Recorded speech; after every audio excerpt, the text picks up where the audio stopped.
Olá pessoal, boa noite, tudo bem com vocês?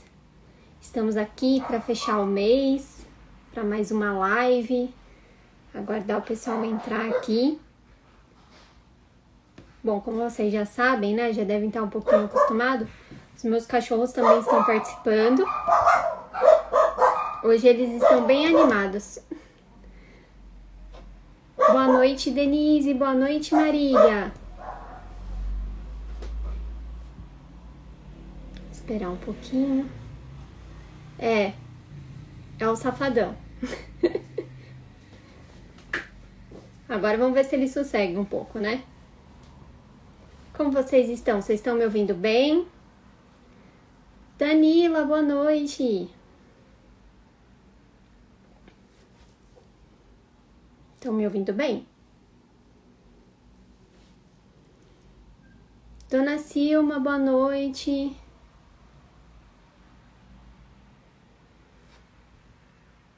Aguardar um pouquinho que o pessoal entrar. O professor Sobrani já entrou aqui, vou chamar ele para participar com a gente. Hoje o nosso tema vai ser improbidade administrativa. Eu fixei o tema aqui já na tela, tá bom? E lembrem-se da campanha, pode interagir aqui com a gente e vamos começar a campanha. Atualiza, por favor. Vou chamar o professor.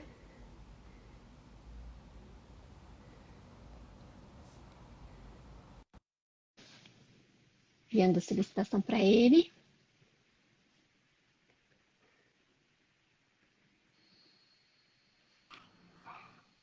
Olá, boa noite, boa pai. noite. Tudo bem? Tudo e com Que bom, vocês? deixa eu ajustar aqui a imagem. Tudo bem, tudo ótimo. Joia, graças a Deus. Tá falando, pessoal, que já para começar a campanha, ó. Já tá começando a hashtag da campanha. Nossa, que pressão, hein? A pressão tá grande. Tem até ex-alunos meus aí já se manifestando desse jeito aí. Ó. É verdade. Deixa eu só ajustar Obrigada. aqui o foco. Tá bom. Melhorou, né? Aí. Sim, tá ótimo. Sim. Tá me ouvindo bem? Tá me vendo bem? Perfeito.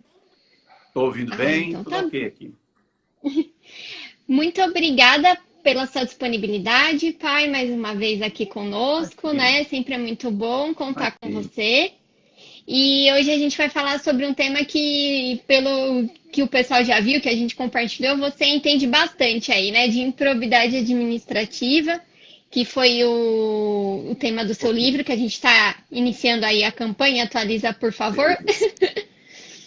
E fica à vontade para iniciar. Muito bem, ora, vamos lá. Não sei se tem alguma pergunta pré-agendada, mas se tiver, a gente vai definindo já. Olha aqui a professora Luciana Rangel entrando, professor Adolfo. Abraço a todos professor aí, Adolfo. Colegas. Que bacana. Muito bacana contar com a participação deles aqui assistindo a gente. Eu tenho algumas perguntas aqui que o pessoal foi enviando pra gente também. Eu vou chamar de pai mesmo, né, pessoal? Vamos quebrar a formalidade aqui. Ele foi meu professor também, mas é meu pai, né? Então, vamos assim, né, pai? Então, para começar, assim, o que eu acredito que seja a dúvida de muita gente, a gente ouve muito falar, mas o que é a improbidade administrativa? Então, é um termo técnico, né, muito usado, e este termo, depois da Constituição de 88 e também depois da Lei 8.429, acabou muito o noticiário. Né? Então, não é incomum as pessoas, que inclusive não têm formação jurídica, fazerem referência à improbidade, estarem se referindo à improbidade. Então, no primeiro sentido, assim, se a gente for buscar uma acepção etimológica da palavra improbidade, nós vamos, né, encontrar vários significados. Né? E ela vai indicar imoralidade, vai indicar indecência, desonestidade. Então, ela tem uma variedade de sentido. Né?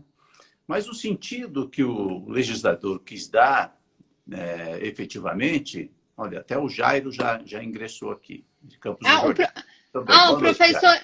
Ó, o professor Adolfo falou que tá deixando de ver o jogo do Palmeiras, pai. Pra ver Ah, a então, sua olha live. só, É, hein, ó. Adolfo. Adolfo, faça as duas coisas e vai atualizando a gente. Tá? É, boa, Atenção Adolfo. novamente. Né? É. Boa Tudo bem, noite, abraços pessoal. a todos aí. Mas eu vou focar agora na fala, senão eu fico cumprimentando todo mundo, depois eu cumprimento todos ao final. Então, Boa, pai. tem vários significados, mas o que o legislador quis realmente, olha, a Márcia entrou agora, né? Muito Oi, bem. tia, boa O noite. que o legislador quis efetivamente significar nesse termo improbidade, dar um significado em três situações bem claras que constam da lei. Então, haverá ato de improbidade administrativa quando houver enriquecimento ilícito do agente público. Haverá ato de improbidade administrativa quando o agente público, culposa ou dolosa, pratica um ato que vai causar dano ao patrimônio público, ao erário. E há também ato de improbidade administrativa quando há violação dos princípios que norteiam, que regem a administração pública. Né? Então, a gente pode ficar dentro dessa significação legal. São as três modalidades de improbidade administrativa que estão lá no artigo 9, artigo 9, artigo 10 e artigo 11 da lei. Depois foi acrescido o artigo 10A, que diz respeito também a uma questão meramente tributária, mas resolveram colocar um artigo independente para isso, diz respeito à obtenção de vantagem em relação ao benefício tributário. Tá? Depois, se for o caso, a gente vai explicando aí algum detalhamento a respeito desse tema. Mas, em noção geral, uma noção bem comum, porque eu vejo que tem pessoas que estão nos acompanhando também que não têm, assim, não tem formação jurídica. Improbidade é o ato de desvio, é o ato de desonestidade, é o ato irregular, é o ato imoral praticado pelo agente público. E esse ato imoral, esse ato ruinoso, seja para os princípios da administração, seja para os cofres públicos, vai sempre causar um prejuízo, seja um prejuízo financeiro, seja um prejuízo de valoração moral, de valoração ética, né? E nossa sociedade é tão carente de tudo. Cada vez mais, né? Cada vez mais mesmo, né, pai? Exatamente. Aproveitar aqui o intervalo para agradecer também o tio Roberto aqui, que falou que também tá deixando de assistir o jogo do Palmeiras para te ver também.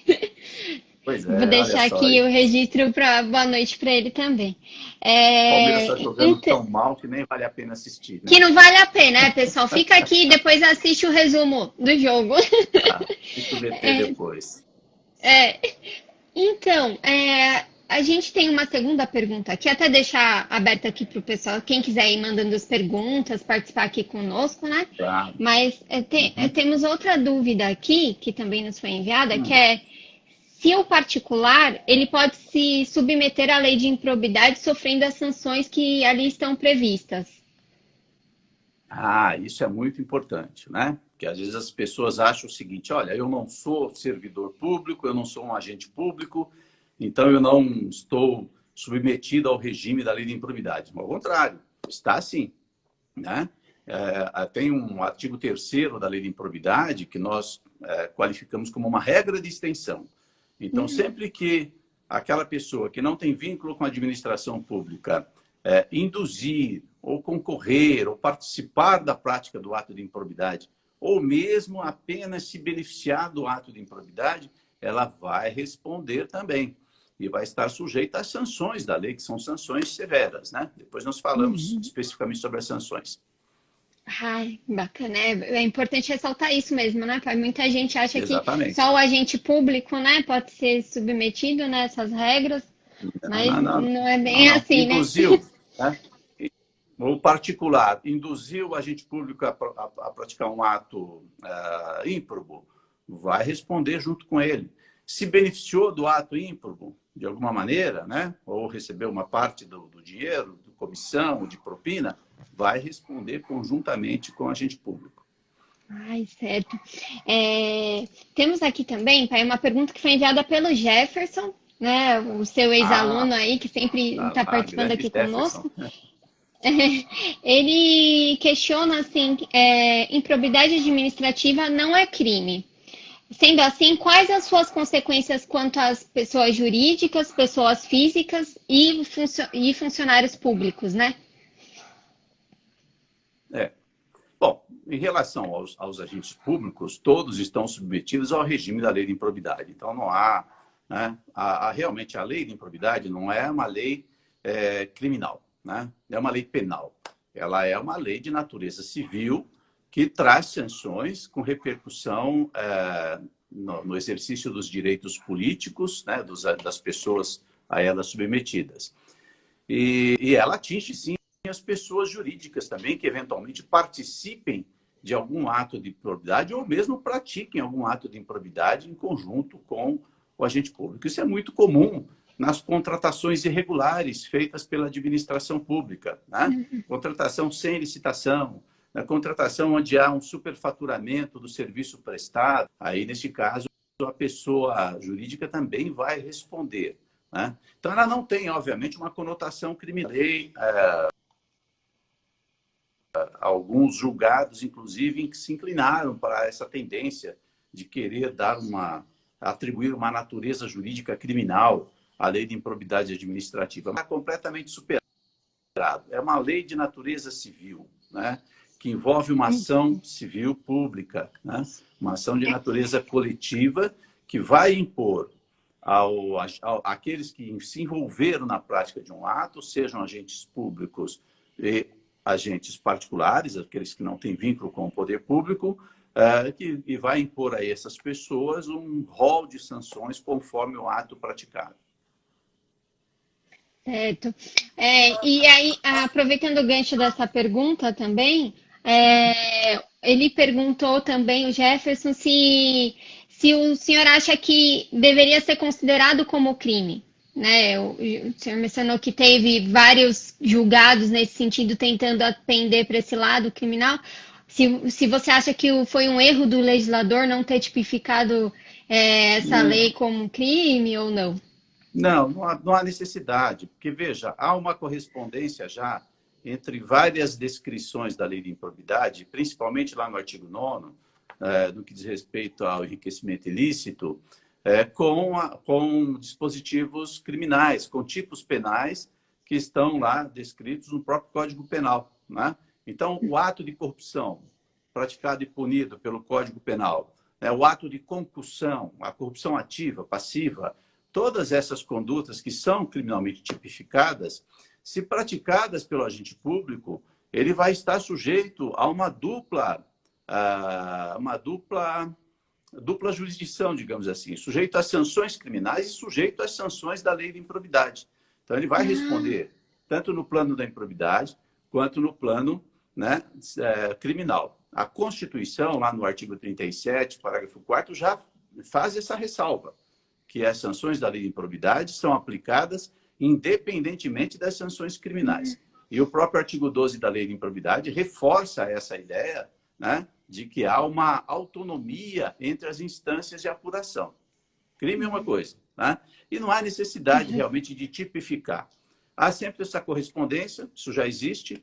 O que se discutiu doutrinariamente, acho que há até uma proposta tramitando no Congresso Nacional, é de se tipificar como crime especificamente o enriquecimento ilícito. Tá?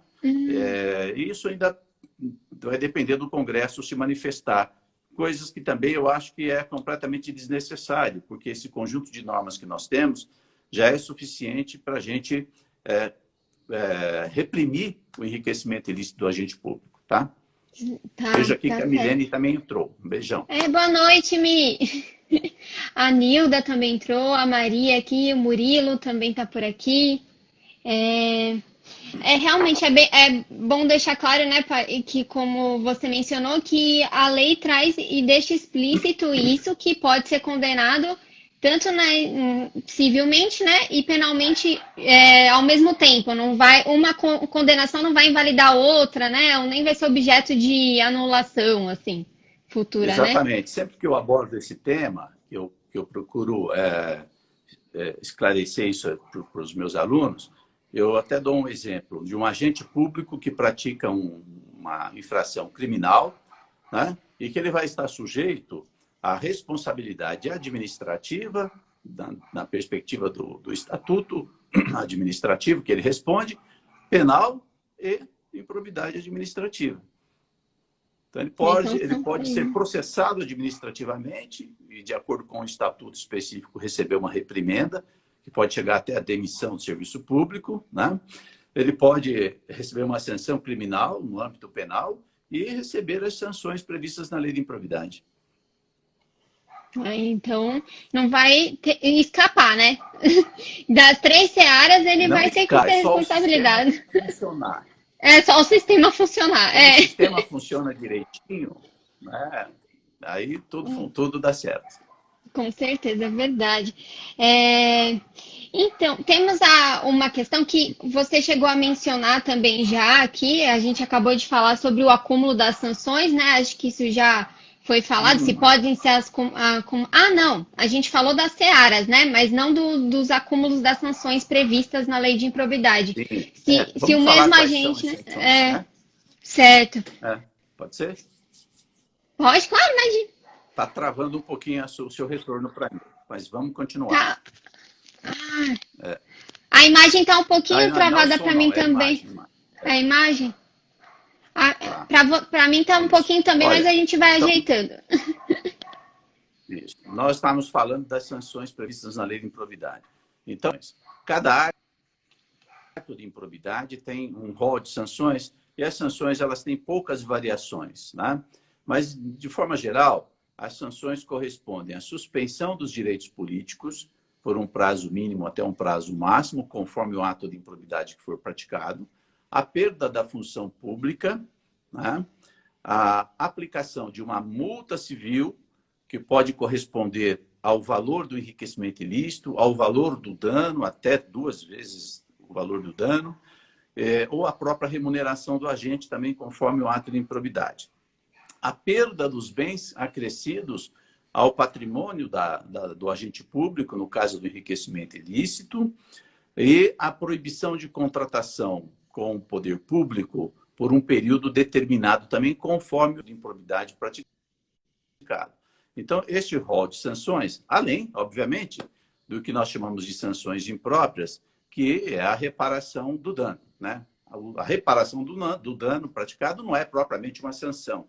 Ela é uma obrigação decorrente do ato ilícito que foi praticado e que o agente tem que recompor o dano que ele causou à administração pública. E estas sanções, elas serão aplicadas pelo juiz ou num conjunto, né?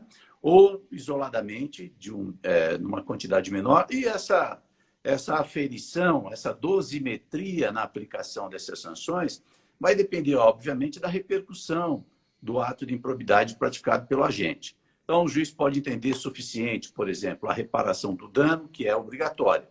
O dano tem que ser sempre reparado. O juiz não pode deixar ficar a sanção de reparação do dano. A lei persegue isso, né? Desde lá no seu artigo 5º, e a própria Constituição também determina isso, né? Tanto que, em relação à reparação do dano, a própria Constituição estabelece uma cláusula de imprescritibilidade. Quer dizer, é imprescritível, né? A reparação do dano. Está certo que o Supremo Tribunal Federal deu uma suavizada nessa fórmula, mas ainda continua, né, seu conteúdo mais robusto, ele continua vigendo aí a imprescritibilidade da reparação do dano por ato de improbidade. E o juiz vai aplicar essas sanções, obviamente, conforme o ato praticado. Ele pode, de repente, se o ato for muito grave, praticar todas essas sanções.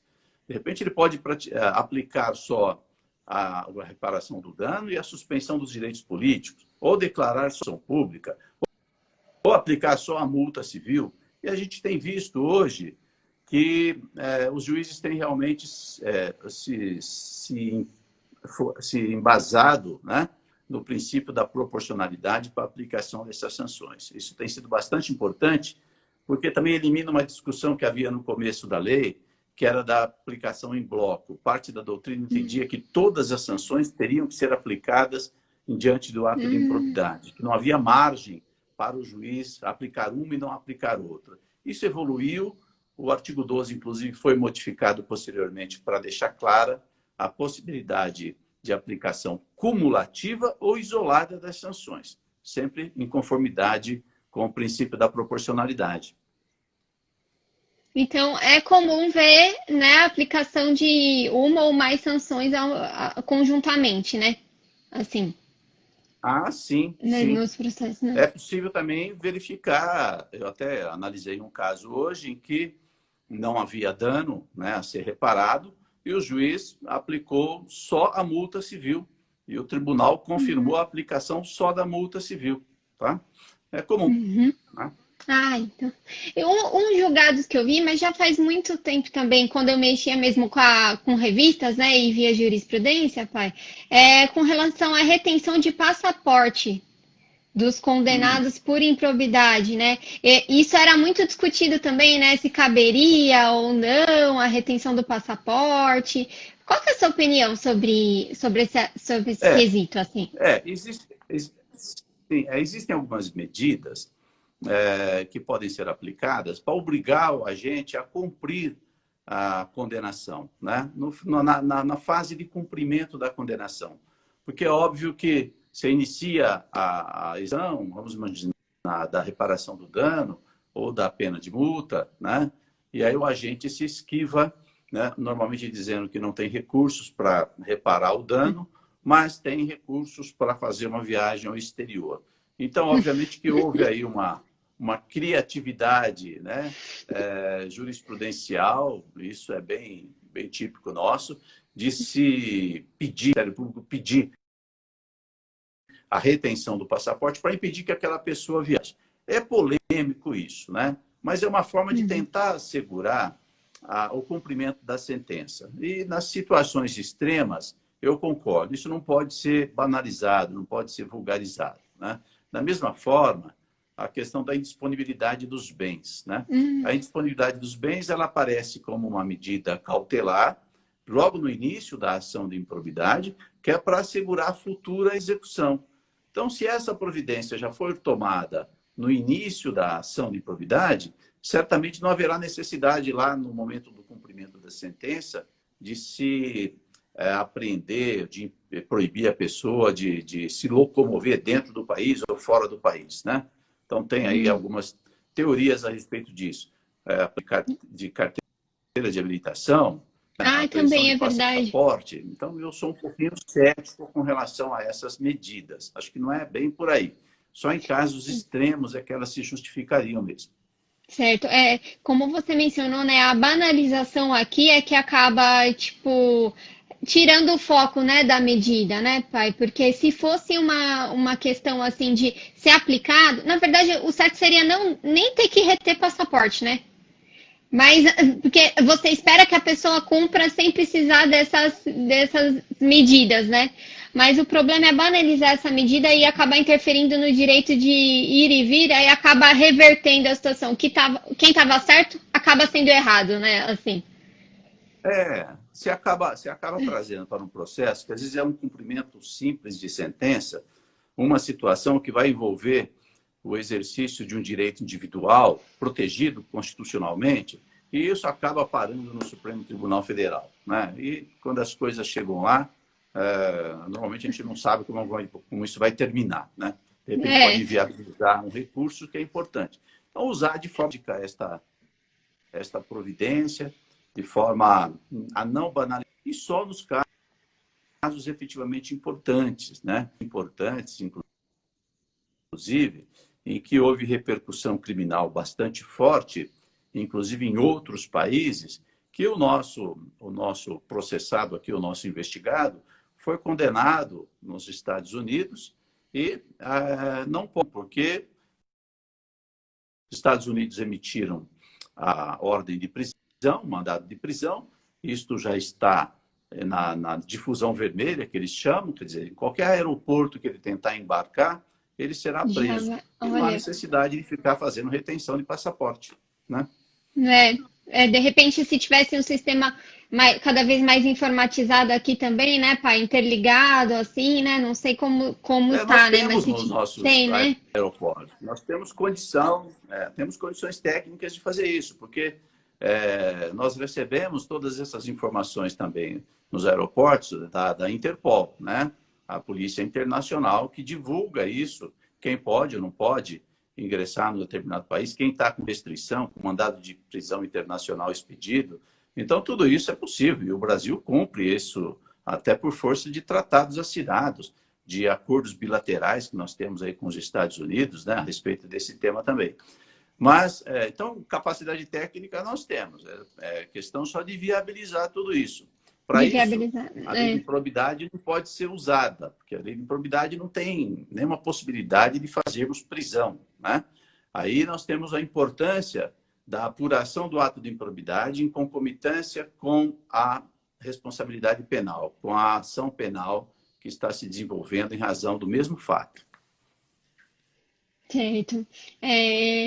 Aproveitando aqui para mandar um abraço para o professor Leonardo Castro, ele é autor lá da Ridel também, a gente já trabalhou com ele na outra editora, falando aqui, ótima entrevista. Ele é professor de Direito Penal também, pai. Olha, que bom.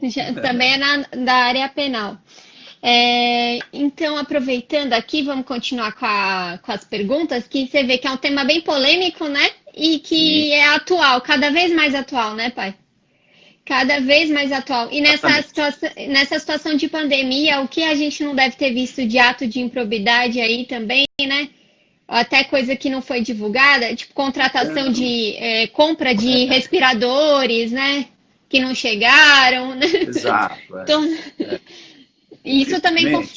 A nossa classe política, não vou dizer que toda ela, mas boa parte dela, se aproveita desses momentos mais críticos e sempre diante de uma falsa justificativa de emergência, acaba fazendo contratação, né, superfaturada ou contratação desnecessária, né?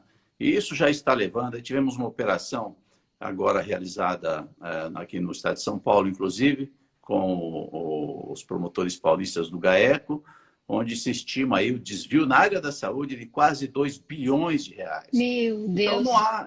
aí é que está, entendeu? A desonestidade, ela aparece nesses momentos, em razão das facilidades de contratação, né?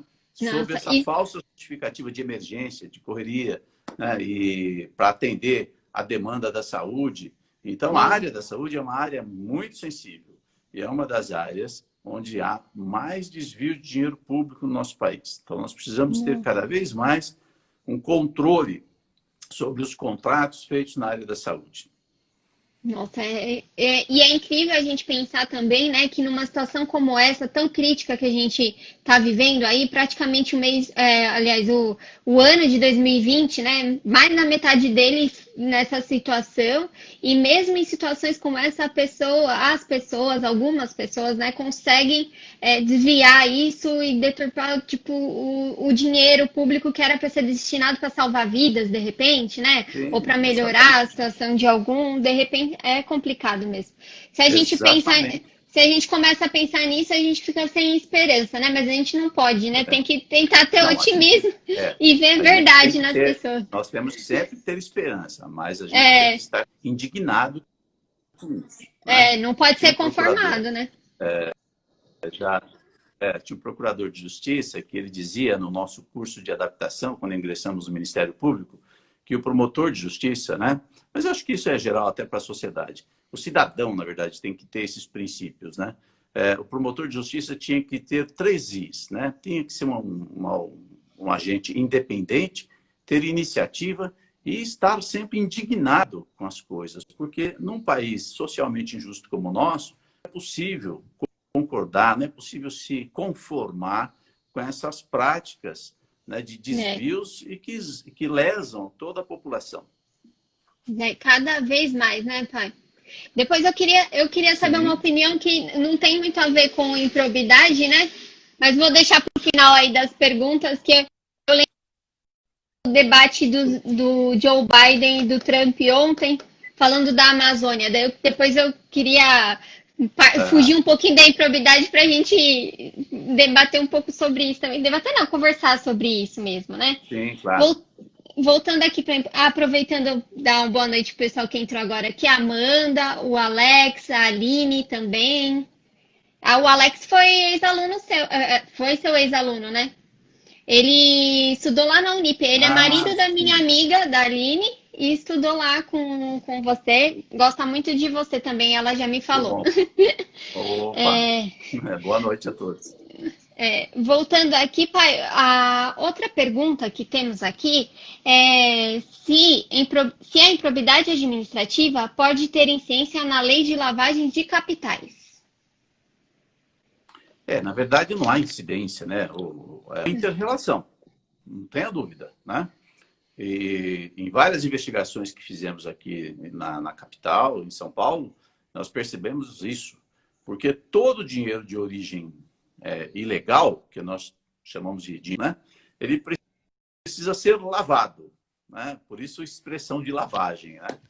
E a lavagem significa isso mesmo, você tentar trazer aquele dinheiro sujo, que tem uma origem espúria, e tentar fazer com que ele ganhe, né, um ar de legalidade.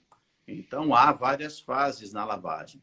E o agente público que envolvido em atos de enriquecimento ilícito, quando ele recebe as comissões, as vantagens, né, de todas as formas, ele vai precisar, de alguma maneira, praticar na sequência atos de lavagem, né? Atos de branqueamento de capital, como se diz em Portugal, né? Então, é muito comum. Então, há uma inter-relação muito próxima da lei de improbidade com a lei de lavagem de capitais, né? A grande questão que se coloca é que a lavagem de capitais ela exige sempre um crime antecedente, não é? E a improbidade não pode ser esse crime.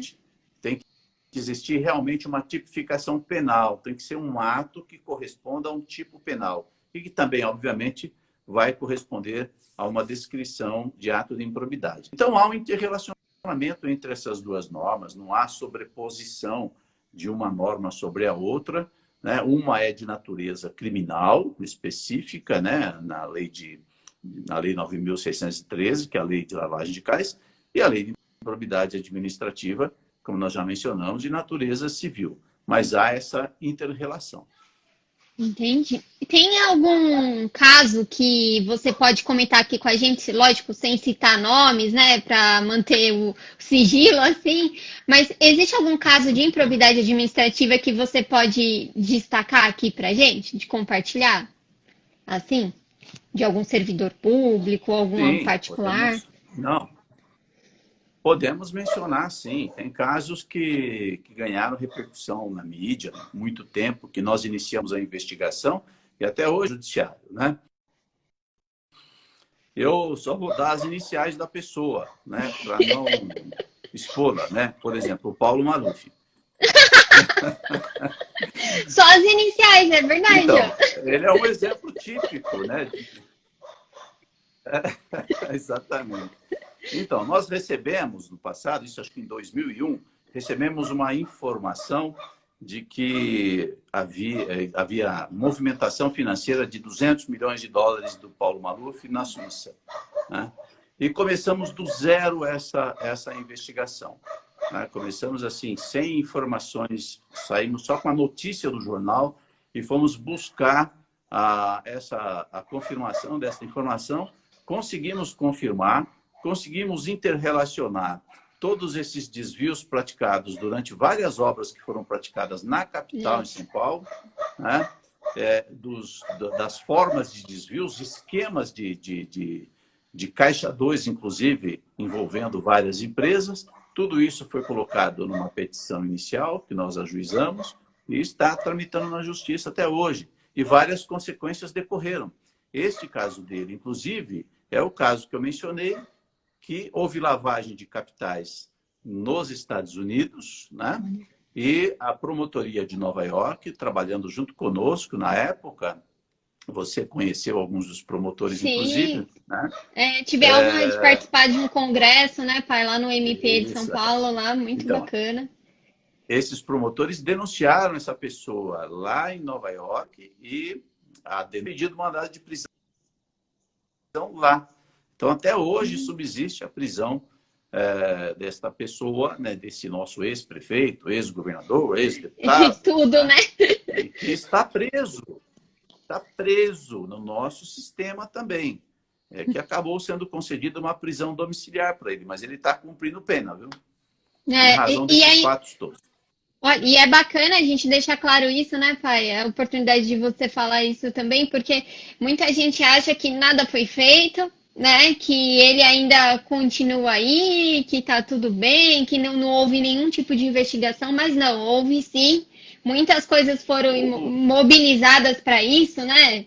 Outros países, né, pai? Exatamente. Foi uma cooperação internacional que nós desenvolvemos, eu, juntamente com o meu colega o Silvio Marques, que também atuou de forma magnífica nesse caso, e depois eu acabei saindo da promotoria, eu fui trabalhar no gabinete do procurador-geral e o Silvio continuou com a investigação e vários outros desdobramentos, né?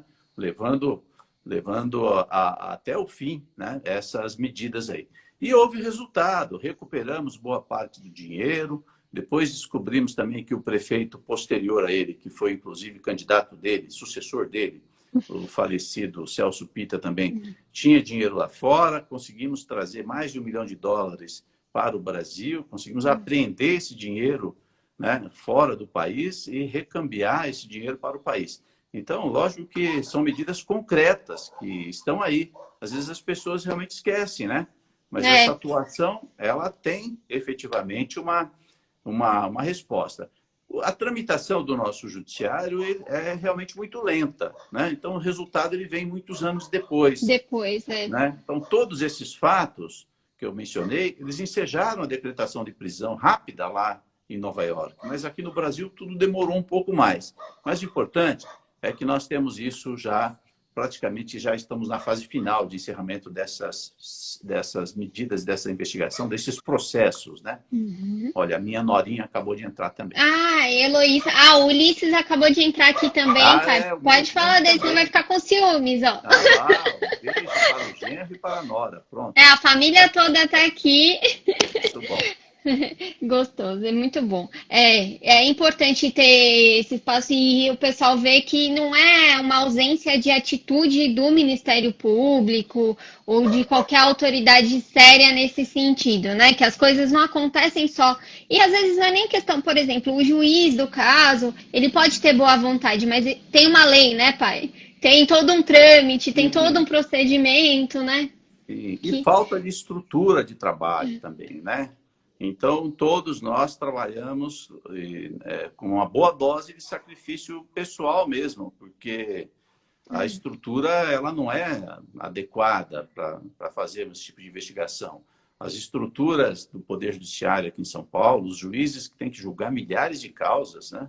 Então, é uma coisa impressionante. Uma vara da Fazenda Pública da capital de São Paulo tem muitos processos para serem julgados, processos volumosos, importantes, né? Então, precisamos incrementar isso, a questão de gestão de toda a estrutura do Poder Judiciário, que precisa melhorar um pouco mais, né? É verdade, com certeza. Para dar a resposta cada vez mais rápida, mesmo porque nós inserimos, né, a questão da brevidade do processo, exigimos a questão da rapidez do processo, da resposta rápida, não é mesmo? Para o processo não se eternizar, inserimos isso na Constituição. Então, para ser um princípio e uma meta a ser perseguida, né?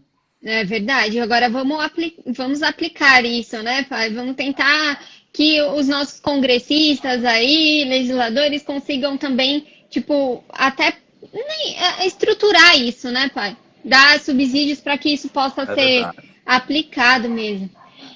Falando no projeto que você chegou a mencionar no início da nossa fala, né, do projeto que altera a lei de improbidade, eu estava pesquisando, agora começou um barulhado aqui. Foi o avião, aí agora foi o caminhão do o cachorro, mas faz parte, home office, né? Estamos em casa, faz parte. Normal. Falando do projeto mesmo, pai, Vamos falar do projeto. Eu tava pesquisando algumas notícias, né, que eu conversei com você hoje e realmente eu não tinha conhecimento desse projeto, né? Aí eu pesquisei algumas notícias e eu achei uma notícia de agosto falando que o Ministério Público Federal, ele já se manifestou falando que que está em tramitação e que altera a lei de improbidade, ele vai ser muito prejudicial, vai ser um retrocesso. Foram essas palavras no manifesto que eu vi do MPF, nesse sentido. Eu queria saber qual que é a sua opinião sobre esse projeto, se esse projeto realmente altera Sim, muito a lei de improbidade.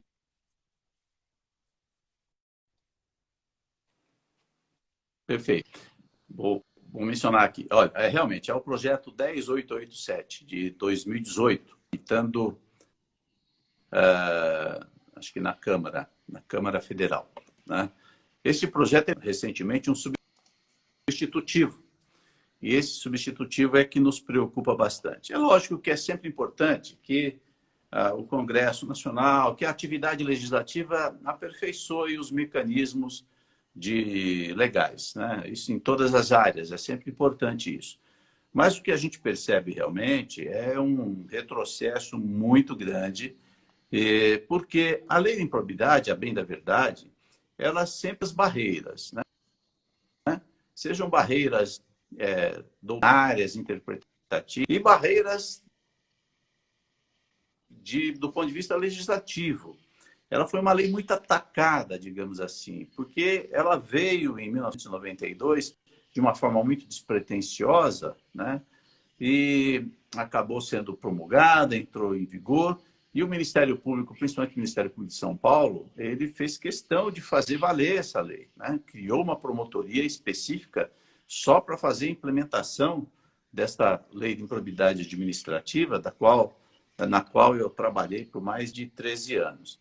E mesmo em outros governos, é questão de período governamental.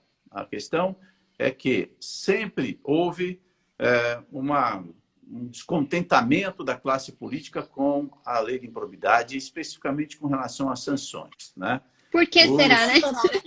Os gestores atribuem à lei de improbidade, inclusive, uma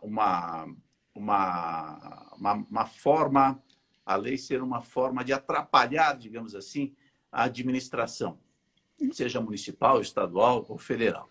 Mas não é, né? Não, a lei não é a lei que vai atrapalhar a gestão administrativa. Pelo contrário, a lei ela se decidir quando essa gestão administrativa for incorrer numa das suas penalidades, numa das suas descrições. Então, não tem nada a ver isso, é desculpa mesmo, né? A verdade é que a lei ela é realmente bastante grave, porque ela acaba com a modalidade culposa da lei de improbidade administrativa, né? E ela também acaba com o artigo 11, que é o ato de improbidade decorrente da violação aos princípios da administração pública, e em que há uma grande incidência nesse artigo 11. E há situações bastante específicas na lei também que preocupam, do ponto de vista procedimental, né? Exclui completamente a lei, inclusive, que autoriza uma conduta baseada na doutrina do administrador. Olha, tem um Meu dispositivo Deus! aqui para ler. Olha, o parágrafo 6º que eles propõem aqui é o artigo 1º. Diz o seguinte: não configura improbidade a ação ou omissão decorrente de divergência interpretativa da lei baseada em jurisprudência ou em doutrina, ainda que não pacificadas. Quer dizer, Meu Deus! se eu tiver um doutrinário isolado sobre determinado assunto, e se o administrador, o gestor, pratica aquele ato administrativo com base nesse pensamento doutrinário isolado, ele vai estar justificando uma má conduta. Então, não tem sentido isso realmente, né? Realmente ela Não. traz situações graves, ela inibe a atuação do Ministério Público nesse sentido, e ela retira também a legitimidade do ente público. Ela atribui legitimidade exclusiva para o Ministério Público. Ela retira a pessoa jurídica interessada, seja de direito público interno ou que integre a administração descentralizada, né? Retira a legitimidade dessa, atribuindo só ao Ministério Nossa. Público também, fica uma responsabilidade muito grande para o Ministério Público, que não tem, como nós já mencionamos, estrutura suficiente para dar vazão a todas as apurações de atos de improbidade. Então, a lei é preocupante. Realmente já houve uma manifestação do Ministério Público Federal, houve uma manifestação do Procurador-Geral de Justiça, aqui em São Paulo. Nós estamos elaborando, inclusive, uma nota técnica, que eu estou participando desse grupo, que deve ser expedida em breve a respeito disso também, já dessas discussões, né? Para começarmos aí um movimento contrário a essa pretensão legislativa de alterar a lei. Fica dificultando mais o trabalho, né, pai? Os movimentos de grupos interessados na sociedade, eles vão ter sempre repercussão no Congresso Nacional.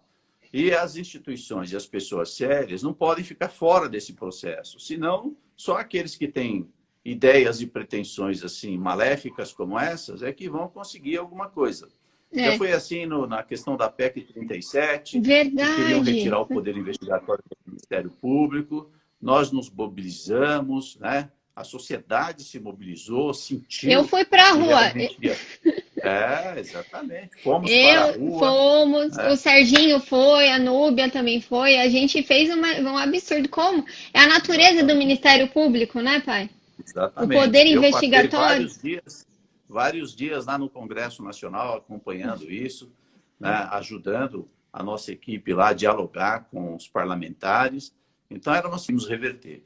E agora isso surge novamente no horizonte, né? E é uma luzinha que a gente não pode deixar que ela venha para a realidade. Temos que efetivamente combater de projeto que retira a possibilidade de responsabilização de agentes públicos por atos de má gestão. Então, não pode acontecer isso, né? Inclusive, na minha obra, eu coloco o exemplo de uma improbidade culposa, né, como eles chamam, que eles não querem mais. Mas imagine o seguinte, que o engenheiro faça um projeto fora do padrão técnico de uma ponte, né? Engenheiro, agente público, ele não fez por dolo, mas ele, que é detentor de um conhecimento técnico, ele, de forma imperita, né? Ele faz um projeto, constrói a ponte e a ponte cai em seguida, no dia da inauguração, como já aconteceu aqui no Brasil. Então, esse indivíduo não vai responder por um ato de improbidade culposo? Tem que responder. Por quê? É da própria lei, isso é uma regra até de direito civil. Tem que responder e, se ele não tem capacidade técnica para desempenhar esta função pública, a sanção recomendada é a perda da função. É verdade, né? Não tem como. Como vai imaginar de tirar esse tipo de modalidade mesmo, né?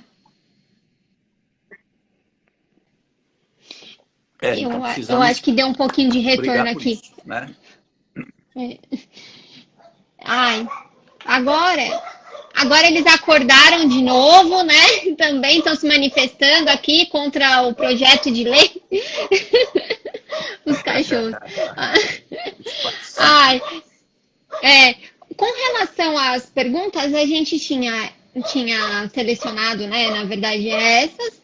E eu queria saber, assim, aproveita. O tempo passa muito rápido, a gente tem 10 minutinhos, mas ainda dá para a gente conversar, né? Eu queria saber a sua opinião, assim, o que você indicaria?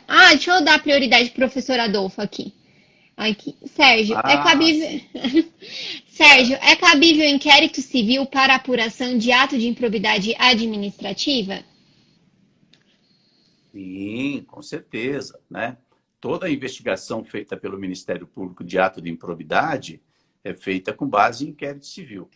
Então, o inquérito civil é instaurado para apurar esse tipo de ato. Então, realmente comum a instauração de inquérito civil. É lógico que, como o inquérito policial, o inquérito civil também é dispensável. Se o promotor recebe todos os elementos informativos que já permitam que ele forme a sua convicção, ele já pode entrar com ação de improbidade diretamente. Mas é incomum. Normalmente se instaura o inquérito civil. Aqui no Estado de São Paulo, inclusive, é uma norma em que, se não for prejuízo para a investigação, nós temos que cientificar o investigado da instauração do inquérito, permitindo, inclusive, que ele recorra da instauração do inquérito civil E aí o Conselho Superior do Ministério Público vai decidir pela continuidade ou não do inquérito civil. Então, há toda uma tramitação regulada no Estado de São Paulo e também no plano nacional pelo Conselho Nacional do Ministério Público. Foi ótima pergunta, Adolfo, ótimo. Obrigada, professor Adolfo. Então, voltando assim, o que você imagina ou se há necessidade de alguma mudança na lei de improbidade que não seja relativa a esse projeto, que é uma aberração mesmo, né? Só pelos fatos que você mencionou para a gente, mas se você indica algum Sim, dispositivo que deva ser alterado ou alguma inovação que deva ser feita na sim. lei. Nós precisamos, na verdade, expurgar da lei aquela chamada fase preliminar de admissão da petição inicial. Então, fora do procedimento normal do processo civil, a petição inicial da ação de improbidade ela passa por uma fase de admissibilidade. E esta fase ela já foi introduzida como um mecanismo de impedir a efetividade da lei. Isso foi feito depois da lei, né? Por medidas provisórias no governo do Fernando Henrique ainda.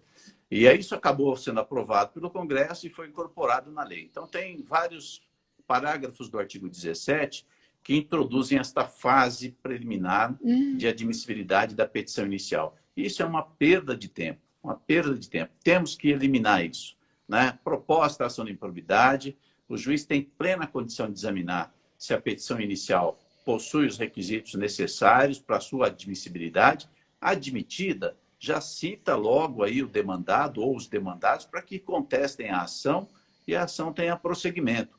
Não tem sentido fazer como havia, né, antigamente, procedimentos penais específicos em relação a agentes públicos, para se instaurar inicialmente uma fase de admissibilidade da petição inicial, para só depois citar o indivíduo para que ele apresente contestação, ou seja, alongaram demais o procedimento da lei de improbidade administrativa. E isso é uma forma também de retirar a eficácia da norma, né? É verdade, não, é bem apontado mesmo, então. Com essas medidas provisórias, como não é uma lei de matéria penal mesmo, né, pai, eles conseguem alterar, né? O Acabaram presidente conseguindo mudar. acaba conseguindo passar essas questões. Exato. Então, você deseja falar alguma coisa a mais sobre esse ponto de improbidade? Se você acha que tem alguma questão que a gente pode abordar aqui nesses minutinhos finais? Tem, deixa eu só destacar, porque às vezes a gente fala só em administração pública, a gente pensa só na questão do prefeito, do governador, do presidente, mas todos os agentes públicos, obviamente, estão sujeitos à lei de improbidade, né? E toda atividade administrativa, ela fica também, ela pode ser sindicada sempre na perspectiva do ato de improbidade administrativa, da prática de um ato de improbidade administrativa. E, diante disso, nós desenvolvemos uma tese da chamada improbidade administrativa ambiental, né? Isso foi em 1998, se não me engano, né? Foi um caso que caiu comigo do licenciamento de um parque temático que seria feito numa região de Mata Atlântica aqui no litoral de São Paulo, e nós não tínhamos assim uma iniciativa ainda de procurar a responsabilidade pelo ato de improbidade no âmbito dessas medidas de licenciamento ambiental. Então, em razão deste caso que caiu comigo e com a ajuda de vários colegas meus do Ministério Público que tinham um conhecimento em direito ambiental muito mais profundo que o meu, nós conseguimos desenvolver uma ação de improbidade com toda uma fundamentação de natureza ambiental. E, à época, o coordenador do Centro de Apoio do Meio Ambiente era o Herman Benjamin, que hoje é ministro do STJ. E a gente trocou muita ideia a respeito desse tema naquela oportunidade. Quando ele viu a ação pronta, ele olhou para a ação e falou: Sérgio, você fez a primeira ação de improbidade administrativa ambiental. Então, ele batizou a ação de improbidade administrativa ambiental. Isso acabou pegando, né? E nós divulgamos esse trabalho, foi publicado em revistas, na revista de direito, a própria petição inicial foi publicada. Fiz várias palestras Que bacana! também no Brasil sobre esse tema. porque houve uma difusão desse conhecimento. Então, o leading case, né, foi feito, né, em São Paulo, envolvendo aí o Parque da Xuxa, que era o que seria Olha. feito na Mata Atlântica, aqui no litoral de São Paulo. Que bacana. E falando assim, essa questão de improbidade ambiental, o que a gente tem visto ultimamente, né, pai? Essas questões das queimadas também, todas essas coisas que a gente tem observado. De repente, se for comprovado algum tipo de omissão do agente público, né, acaba tendo um encaixe, né, na Sim, improbidade, né? sim, exatamente. Porque agora nós temos também uma facilidade maior, porque a lei chamada Lei dos Crimes Ambientais, a Lei 9.605, ela traz lá algumas descrições de ato de improbidade, né? Ela traz a parte criminal, mas ela traz também as descrições de ato de improbidade. Todas aquelas infrações criminais previstas na Lei dos Crimes Ambientais, elas podem também ser qualificar a probidade administrativa.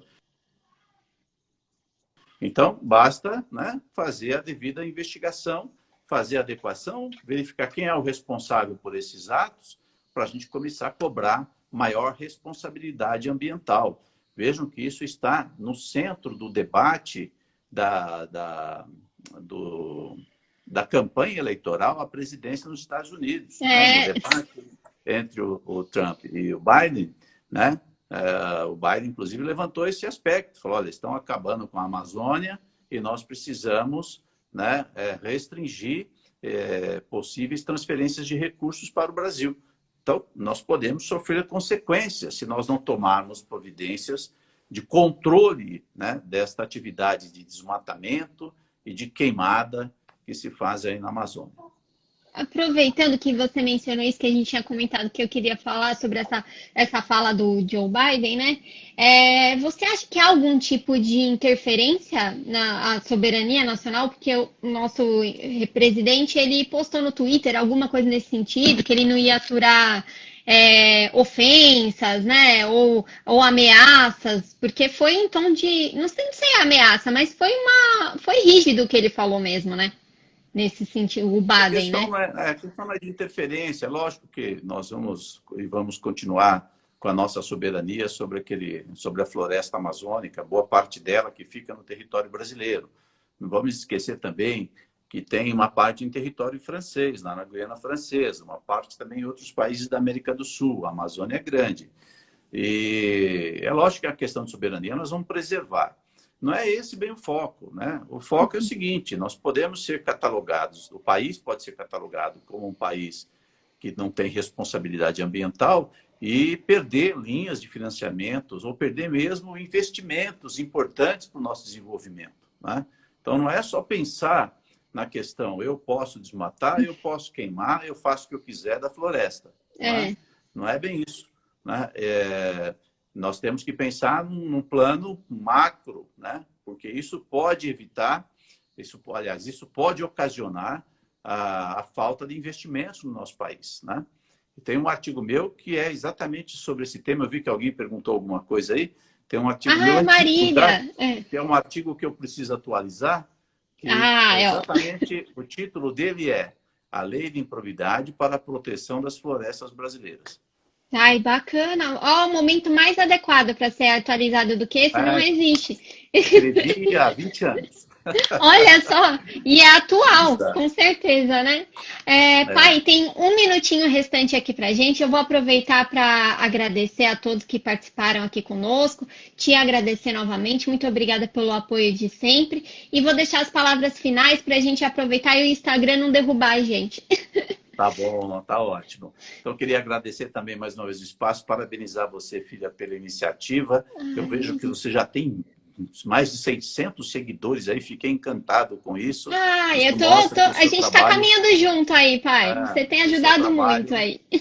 está ganhando repercussão. Então, continua nessa linha, é um espaço importante de discussão e agradecer a participação de todos, né?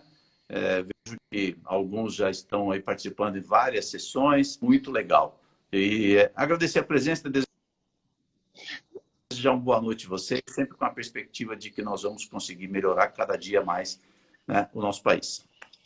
Isso aí. E atualiza, Sobrani.